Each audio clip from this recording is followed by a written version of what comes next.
It was identified right back at the agreement in 1998 that symbols were going to be important. And when you're trying to bring a peace process forward, it's inevitably those things that happen in the public space, whether it be your commemorations, your flags, or parades, they're going to continue to form different difficulties because politics is starting to work. People want to present themselves. However, of course, those very acts also create really difficulties in how people get on, in how they relate to each other, which is why we've been left with these apparently wicked problems. Added to which, the use of flags to mark territory became a specific problem probably after the 1998 agreement, and probably because of the relationship between the two loyalist paramilitary groups. And we got this enormous increase in the use of cheap flags to mark territory, and that's created an ongoing difficulty with both real economic effects for people and how we develop shared spaces. If you add to that the continuing political differences over the use of official flags, then we've got a problem which you feel should be solvable, but really sort of pollutes politics moving on.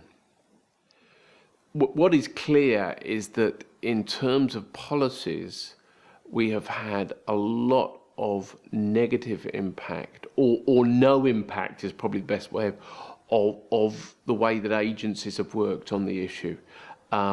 Interestingly, of course, in terms of just legislation, we had legislation on government buildings, which meant that we've had no real disputes over government buildings.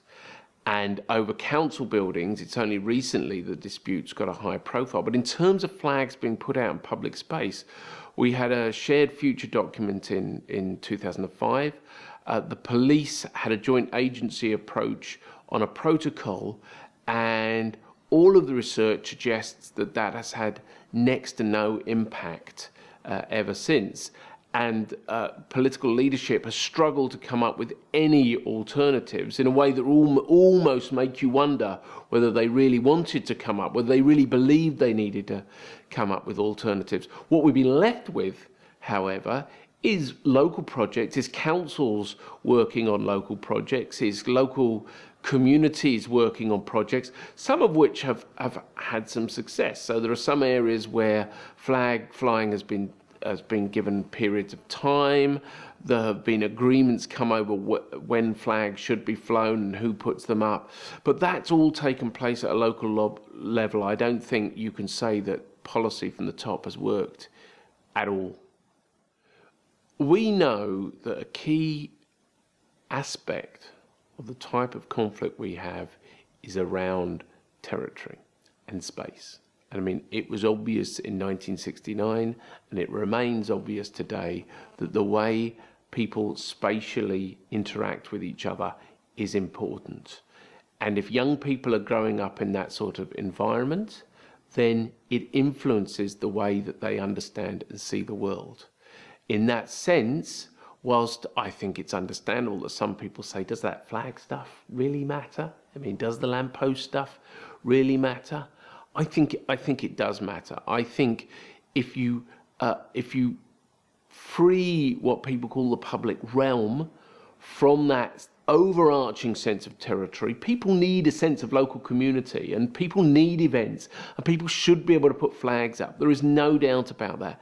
But if we could free ourselves from that long-term sense of territory, then I think we're bringing up our young people in a safer and better place. Top of the list to finish the job must be political leadership in these areas. We need policies which are robust. They will be difficult, and people will find it, particularly with the flags area, it's quite difficult to enforce and police, and that's been an ongoing problem. We can't hide from the fact that that's difficult, but a level of enforcement will be required, and I think frankly some politicians are scared of that. So we need that political leadership. I don't think we want any sort of overbearing policies. I don't think we need bureaucratic policies. I think we need small changes. I think it will take time. But I think broadly speaking, we know it will get broad support from the population, because when we do all of the surveys, we know that the vast majority of people do not like flags being left up for long periods of time on lampposts.